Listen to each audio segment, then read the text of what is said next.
Audience, visualize with me a vibrant red circle. So big, so bold, and unafraid. It symbolizes every child's spirit, determination, curiosity, and the readiness to embrace the world without limits.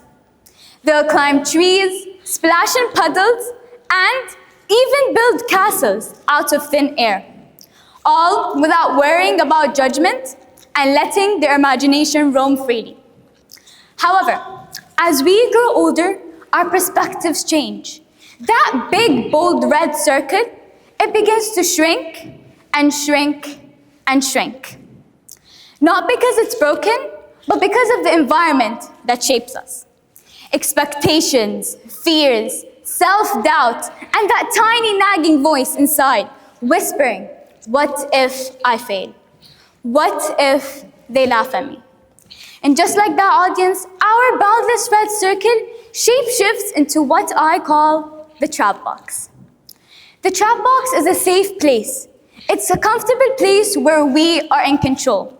It's safe, predictable, and boring. It's where fear of failure and fear of judgment hold us back from trying something new and daring. I have been trapped in my trap box once too, actually. As I recall, over the summer, I had the opportunity to attend a 2-week program at Oxford University. Exciting, right? But here's the catch. I had to go alone. No familiar faces, no safety net, just me, in a completely foreign environment with students from all over the world. The first day, I remember sitting in my dorm room, feeling like the walls were closing in. The questions in my mind were relentless. What if I don't belong here? What if this was a mistake? The vital moment came with a sudden realization when I asked myself, what if this is exactly where I'm supposed to be? And just like that, I threw myself into the experience, engaging in conversations, connecting with peers, while soaking up every second of learning. By the end of the program, something miraculous happened.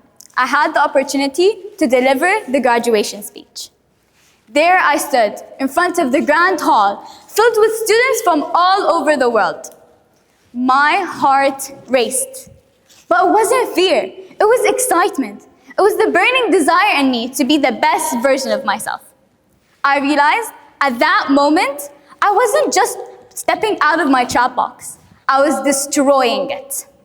The good news is, the trap box isn't permanent, and it's a state of mind, and it can be dismantled by a simple question: what if?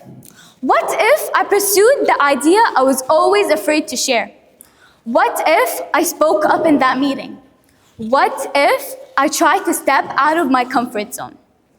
To step out of your trap box and step boldly into your own red circle, you must do these 3 following things.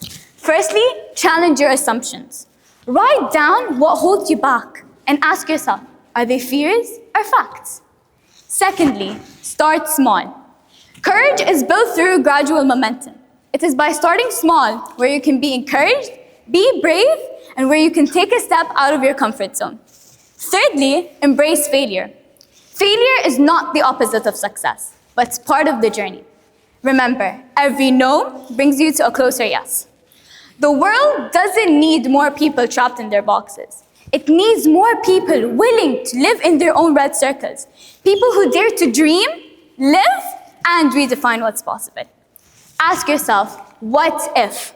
What if you could step out of your trap box? What if you could step into your own red circles? The possibilities waiting for you on the other side are vast, boundless, and infinite. If you can dream it, you can do it. Life will give us endless of opportunities. Sometimes they're big and obvious, other times they're small and quiet. But they're always there, waiting for you to capitalize on every single one of them.